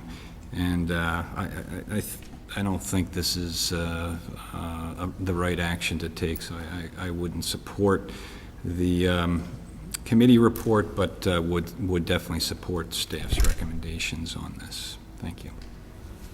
Alderman Hipskin, did you wish to speak? Sure. So Alderman Levin spoke that he doesn't agree that 6 or 8 or 12 people signing a petition for a stop sign is correct, and I absolutely agree with him. That is not the right way to go about this. Doing a traffic study, looking at it, is, you know, something we need to take into account. In 9 years on the council, I've had one other stop sign change that was on the corner of Kenmore and Marion, and I still, you know, 5-6 years later, get comments from parents saying, "Wow, that was it." There was a school bus accident at that particular. It did not warrant, according to the MUTC, you know, a 4-way stop. It's there now. Every time I stop there, I think of it. So I think that we need to take into account a traffic study and then take into the account the reality of what there is. The reality of Chandler and Adelia, I drive it every single day.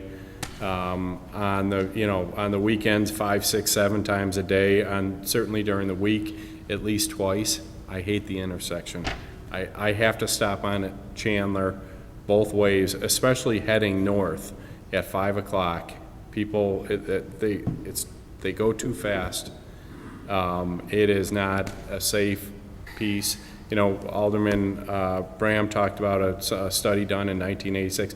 27 years, I can think of some of the trees that have grown in those 27 years since that last study was done.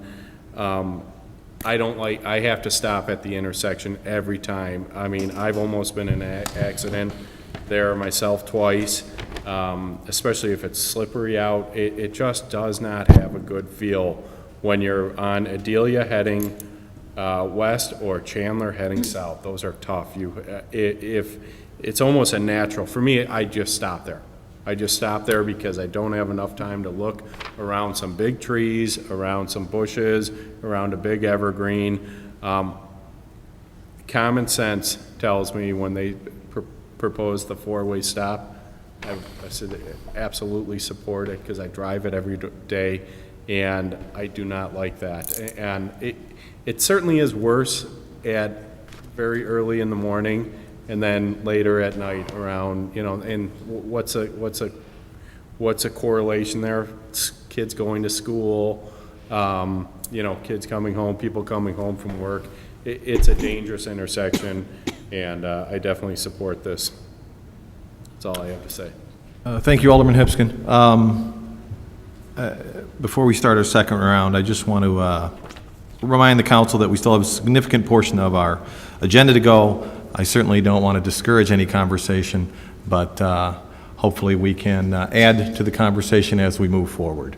And Alderman Hipskin, I think we all hope that you obey the traffic laws while you're going through that intersection 5 or 6 times a day. Alderman Mulliner, you wanted to add to the conversation. Yeah, one of the things that I just wanted to note is the dates of the different studies, and I think that's an important thing for us to pay attention to. The traffic counts that were done by the by the report that falls into the one that we're reviewing right now were done right at the beginning of June, which was the end of the school year. The school year had pretty much ended at that point. The traffic counts that were done by Alderman York were done in the middle of April, and those counts are significantly different than the counts that we have here. So we really need to look carefully at those counts and make sure that we're looking at what time frame during the year those are as well. I'm not the engineer to determine whether or not they're better counts or worse counts, depending upon the time of the year. I can just tell you that the studies were done at different times, and the school year has a huge impact, especially in this particular area. Thank you. Any additional discussion before we vote? Seeing none, I'll ask Clerk Spencer to please call the roll. Wagner. Aye. Leader. Aye. Palumsky. No. Graham. No. Hipskin. Aye. York. Aye. Levin. No.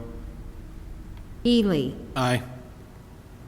Honquist. Aye. Kennedy. Aye. Mulliner. Aye. Gudenkauf. No. Deuter. No. Dunn. No.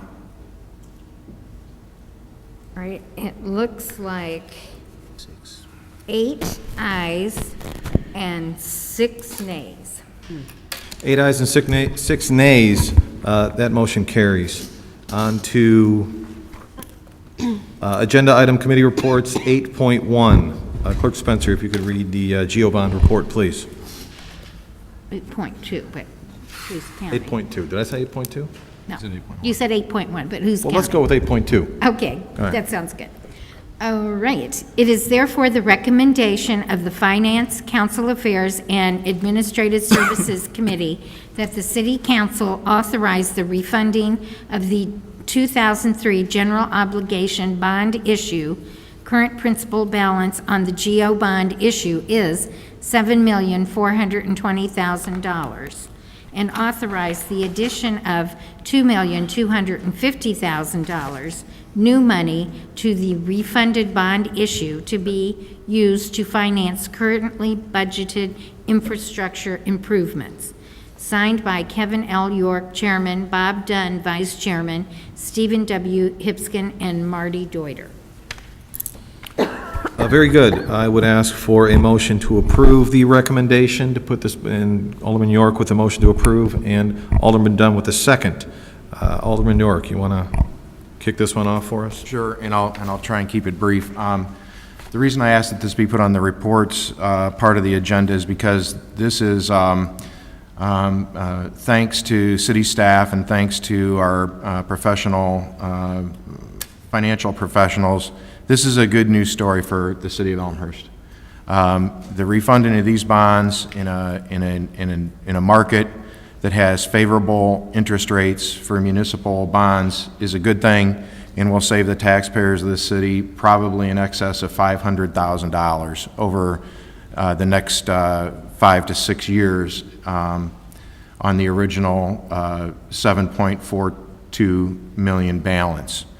When we were talking about this, staff recommended that we take advantage of the laws as they're written to add some additional capital to this refunding issue. Anything under $10 million is, can be awarded. It's a favorable rate by the banks. The interest rate is tax deductible to the purchasers of these instruments. And hopefully in a couple of minutes we'll get to City Manager Grabowski's review of the capital expenditure budget for next year. And much to no one's surprise in this dais, there are items on that budget that need funding. And so we pick up $2.25 million in funding. If you look at it, we're going to save about $500,000 roughly net of issuance costs to do this refunding.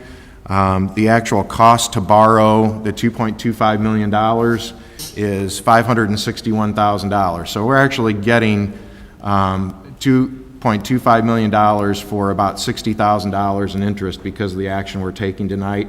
And we know there's projects out there, most notably storm water projects and infrastructure projects around the city that we're going to need funding for. And so picking up the $2.25 million in new money here gives us a little bit of a jump start on that. And then next year, if the needs arise in the 2014, we have the ability to go out and bond $10 million at favorable rates, favorable laws, and it's all good. So that's all I have. Thank you. Thank you, Mr. York. Any additional comments or conversation as it relates to this motion? Seeing none, I'd ask Clerk Spencer to please call the roll. York. Aye. Dunn. Aye. Leader. Aye. Palumski. Aye. Graham. Aye. Hipskin. Aye. Levin. Aye. Healy. Aye. Conquist. Aye. Kennedy. Aye.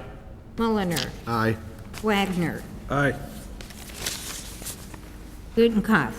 Aye. Deuter. Aye. 14 ayes, 0 nays. 14 ayes, 0 nays. That motion carries. That concludes committee reports. On to agenda item number 9, reports and recommendations from appointed or elected officials. 9.1, Mayor Morley, that is me. I am going to try to make this brief as we are approaching 9:15 on the clock. I had the opportunity to attend last week's Park Board meeting. At that time, city staff and Christopher Burke Engineering presented a update on some of the stormwater mitigation plans that you're all familiar with. It was a very good meeting. It was well attended by the public. The Park Board was very constructive in their conversation. They did acknowledge and express an understanding that this is a problem that we're all facing, not just one governmental body. They had some good questions. We also had numerous questions and input from the public that attended. As you're aware, I mentioned it on the dais before, and I think you've read it in the papers. As we move forward on this, so that communication can be clear, because there is some communication. I even see residents that showed up at the Park Board meeting that haven't necessarily come to our meetings. So in an effort to facilitate ongoing constructive communication, I have been talking with President Collins and President Kobisa about forming what I'll call an ad hoc committee for communications. At this point, that would be 2 members from each governmental body getting together, hopefully on a more regular basis, not only to keep those governmental bodies informed, but also the public informed as well. And I have asked President Collins and President Kobisa to select 2 members. I personally have selected Alderman Kennedy and Alderman Palumski to serve on that committee to help facilitate that communication here in the city. They've both agreed to do so, and that concludes my report. City Manager Grabowski. Thank you. Before we get on to the capital expenditure budget, I wanted to report that last week we received 5 proposals for the Hahn Street project. We are planning 2 meetings to listen to presentations from those 5 groups, and those will be through committee of the whole settings on September 9th and September 10th. So that's Monday and Tuesday. So we'll be working on the committee night on Monday with 2 of them and 3 of them on Tuesday, again, to listen to their presentations. So please put that into your calendars so that we can have everybody here. With that, I'll ask the projector to be set up for the capital expenditure budget presentation.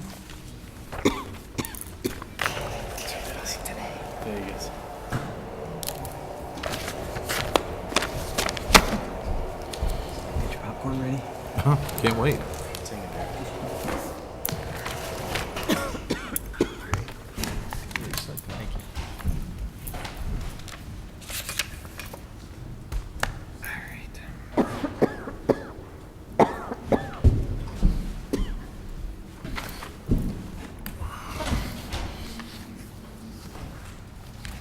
As the projector is warming up and Tom is loading the presentation on, I want to start by thanking certainly Director Gaston, Tom Trezine, Director Hughes, and all of the department directors for their input during the capital expenditure budget progress. It is a very lengthy process where we look 5 and even 10 years out to determine capital infrastructure needs for the city.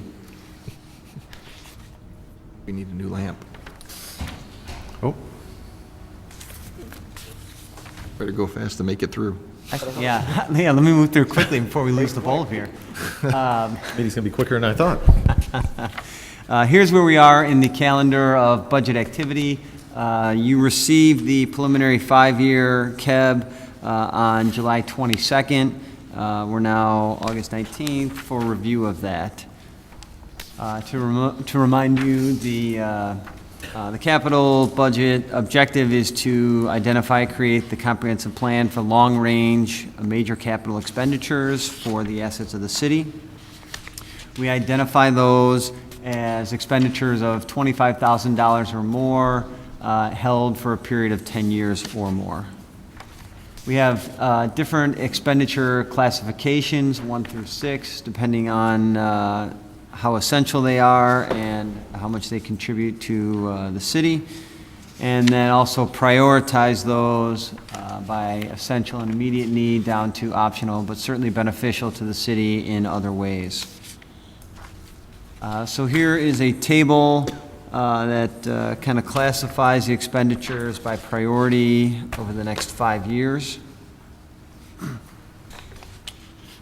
And then highlights of this year's KEB for 2014 are public works infrastructure, IT and communication improvements, land acquisition, stormwater improvements and flood mitigation, central business district improvements, and the parking system. This list doesn't change much year to year as we have significant infrastructure to maintain, but IT, I think, has moved up to number 2 this year, and communications due to some outdated equipment and systems that are going to be needing replacement in short order. With the projector. No, just the bulb of the projector. Thank you. This chart shows our expenditures by group, the municipal utility fund and general fund being the largest, and then the general fund further broken down to the rectangle graph to the right. And then this illustrates our funding sources. Again, the municipal utility fund and the capital improvement fund being significant, along with our GO bonds.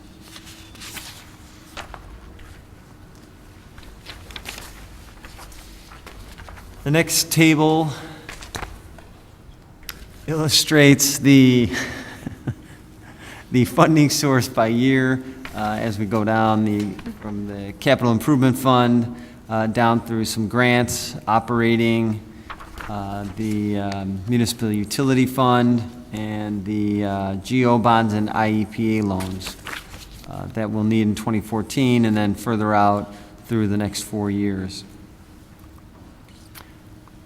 We can better break that down or summarize it, I should say, the revenue sources for the capital improvement fund, which is consistent year to year through our budgeting process, and that's funded with 80% of the state income tax that we receive, 33% of the home rule sales tax, 25% of the telecommunications tax, some rental income that we receive, the SSA payments for new sidewalks, the wireless alarm project, which is payback for equipment, interest income, and grants.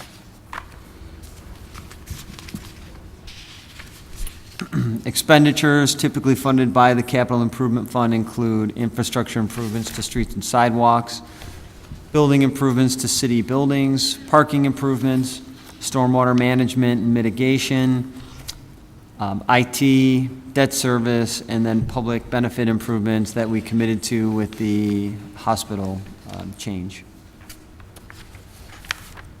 What this chart demonstrates are the expenditures by department. You can see that a lot of it is in the capital for public works, through the streets, electrical, those sorts of things, and then IT at the bottom. Again, showing that significant expenditure in 2015, which we'll get to in a minute, but that illustrates it by department. On to some of the projects. The first would be the annual street resurfacing program. In 2014, again funded at $1.75 million, broken down by the funding sources, $1,250,000 from the Capital Improvement Fund and $500,000 from the General Fund. Two significant projects that will be undertaken next year is North York Street from Lake Street to Crestview, and we are receiving partial grant funding for that, $329,000 of the $535,000. And First Street from Willow to West, and again, we're receiving grant funds for that, amount of $459,500 of the $1.01 million for the project. Annually, we budget some dollars to put into the city parking lot resurfacing program. We build that up each year so that we can resurface some of the parking lots, any parking lots needing it that the city owns. We anticipate funding that again at $25,000. And one in particular that comes up is the City Hall parking lot. We will be applying once again for the IGIG grant program, which is the Illinois Green Infrastructure Grant Program, to see if we can get some dollars for the porous paver parking lot.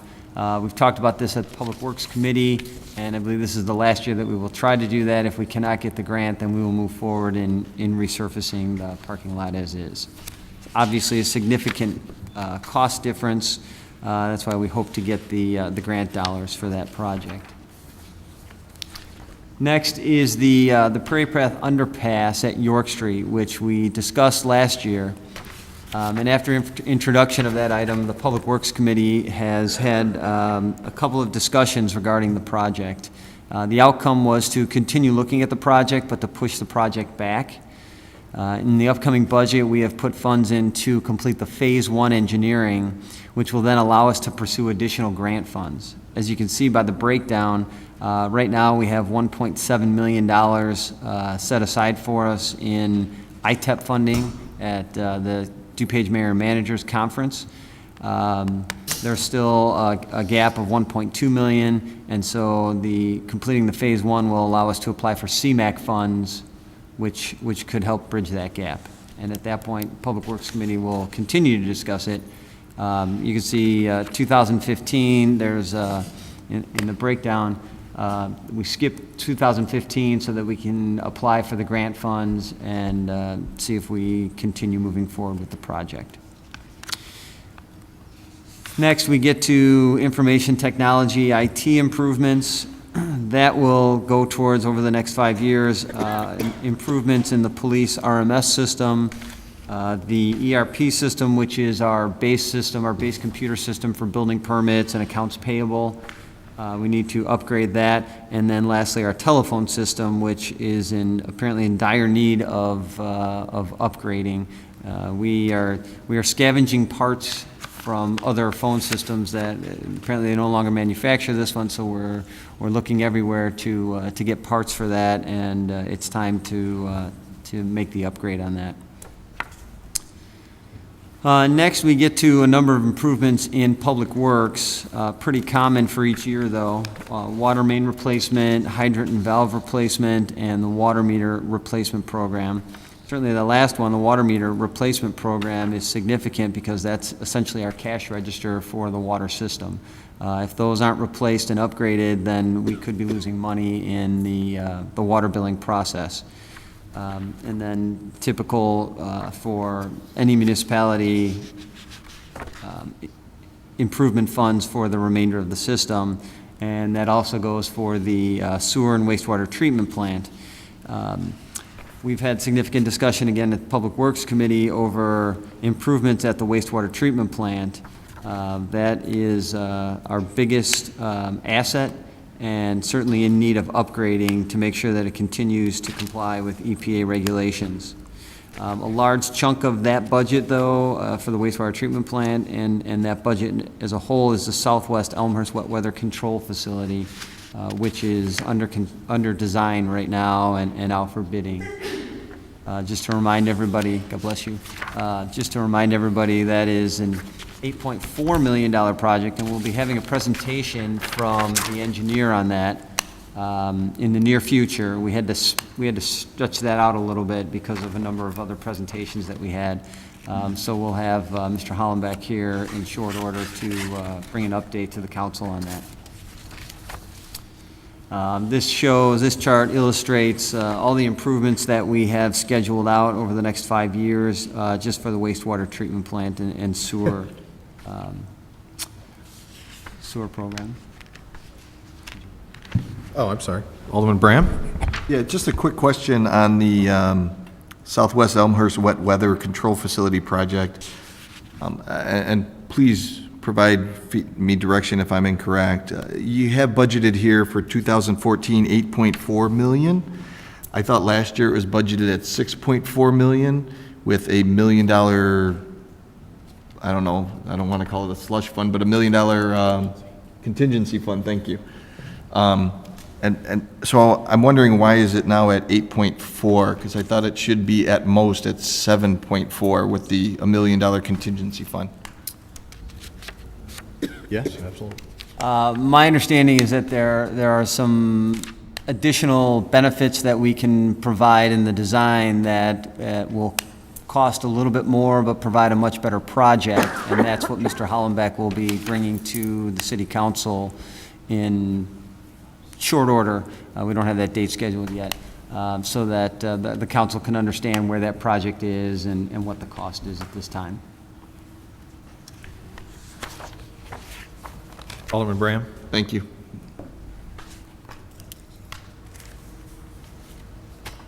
Moving on, another facet of this is the parking system fund. We own 3 parking decks which are in need of maintenance year to year, along with a number of parking lots that I mentioned. So we have the resurfacing program and then also the parking deck maintenance portion of that as well. And then next we have stormwater management and flood mitigation. As you can see, the 5-year plan has a total of $10.7 million. I would be the first to say that the 5-year plan does not have a priority yet, because we are obviously waiting for the school district and park district to give us permission for their property. So we anxiously await that. As the mayor indicated, the communications committee was put together and we will start meeting shortly. In the meantime, though, staff was made aware of a grant application for the Illinois Emergency Management Agency. And these grant funds were available due to the April storm and the presidential declaration that followed. So we actually made a pre-application submittal to the IEMA department for $8 million of that $10.7 million. These grants are eligible for 75% of costs. That 10.7 would include the Pine Street area, the Geneva area, and then Southwest Elmhurst. I regret that Ms. Sullivan left and she couldn't hear this tonight, but certainly we await a reply from IEMA on this for any indication of whether we'll be eligible. Now, let me also put a caveat in there that this in no way indicates approval from the Park District or School District for use of their property. I spoke with both the Park District Director and the Superintendent to inform them of this grant so that they can make their board members aware of it, that we are not presuming anything by this, but due to deadlines, we would be remiss not to apply for the funds. Alderman Healy, you have a comment? Question. Thank you, Mr. Mayor. So this $8 million that we applied for, was that project specific, or was that just, hey, we think we have at least $10 million in stormwater projects we need to do, we'd like you to give us $8 million? How did we apply for it? It was project specific to the 3 areas that I mentioned. To those 3 areas, okay, thank you. But keep in mind, the Southwest Elmhurst area involves York Commons, Madison, Jackson, and Bryan. Collective. Next, we have the tax increment financing funds. Excuse me. And this is, this line item is a combination of all of them. And it's broken down by the TIF 1 and 2, specifically for some land acquisition and improvements. And then this slide gets to what Alderman York was talking about earlier and lines up with item 8.2 on tonight's agenda. And what this indicates is the GFOA, Tom, Marilyn, correct me if I'm wrong, GFOA standards on debt compared to EAV, and basically our debt limit of 5% of EAV.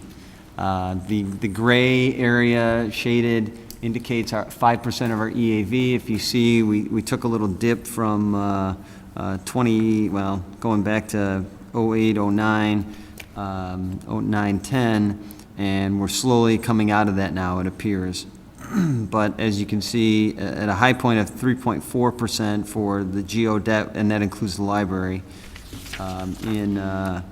potentially in 2015, we see that going down from that point. So as EAV comes down a little bit, debt starts to go up with the funding of stormwater projects and other large capital projects in the city. We're still very in a very good shape as far as the percentage of debt to EAV.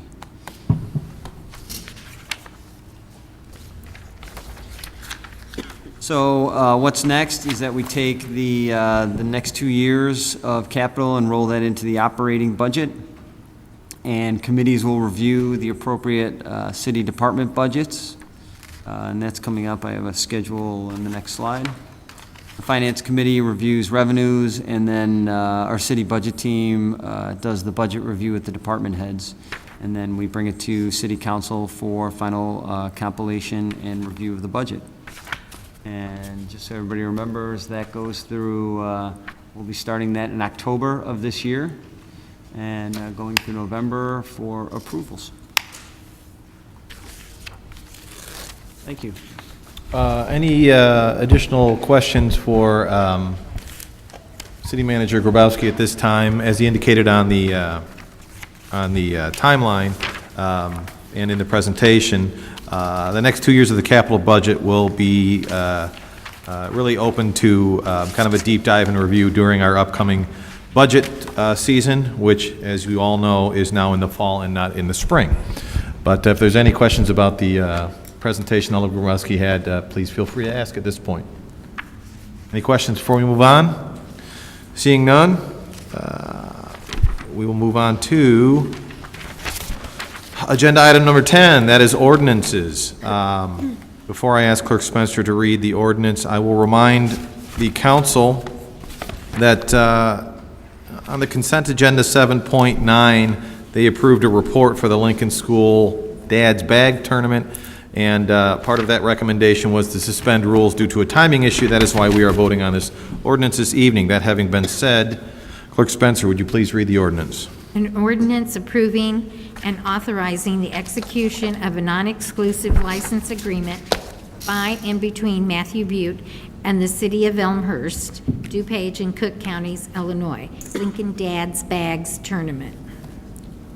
Very good. I will ask for a motion to approve the ordinance as read. Motion from Alderman Kennedy, a second by Alderman Honquist. Any discussion?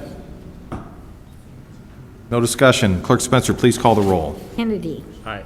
Honquist. Aye. Mulliner. Aye. Wagner. Aye. Gutenkopf. Aye. Goiter. Aye. Dunn. Aye. Leader. Aye. Kolumsky. Aye. Graham. Aye. Tipskin. Yes. Aye. York. Aye. Levin. Aye. Healy. Aye. 14 ayes, 0 nays. 14 ayes, 0 nays. That motion passes. On to other business. Any other business at this time? Alderman York. Really quickly, thank you. On behalf of the Elmhurst Masters Competition Cycling, we'd like to thank the College View residents, Elmhurst College, Elmhurst Public Safety, Elmhurst Park District, our wonderful sponsors at every level, and all those who participated. There were 200 people who rode in the family fun ride for our bike race. and those who observed the first annual Elmhurst Cycling Classic on July 19th. It was a terribly hot and humid day. We had, I think, 4 people who got transported. 2 were racers and 2 were spectators due to the heat and humidity. But it was a great success. We got everything in before the rains came, and we'd just like to say thank you. We'll be back before the council to present the community with about $10,000 in net proceeds from the event. Thank you. Very good. Any other business? Alderman Healy. Just a quick question for Alderman York. That was a very neat event, very cool. I would assume we're going to try to bring it back again next year? Yeah, we do have a date, and we're getting all of our ducks in a row to present to public safety. Is there a discussion about enhancing the event and possibly doing even more, like, some of the discussion at the day of the event was, a fair, some kind of thing at Wilder Park? Is that even part of the discussion? I think right now we're concentrating on kind of the bike race aspect, but we're going to work with some of our partners like the Chamber of Commerce and City Center, and obviously the city and all the stakeholders, and see if there isn't an opportunity here to leverage the audiences that we get in for that event to make it a better 2 days in Elmhurst. It was a really neat event, and I'm glad to hear we're going to try to get it again next year. It was really cool. Thank you. Any other business? Seeing none, I'll entertain a motion to adjourn. Alderman Deuter with a motion, Alderman Dunn with a second. All in favor? Aye. All opposed? We're adjourned.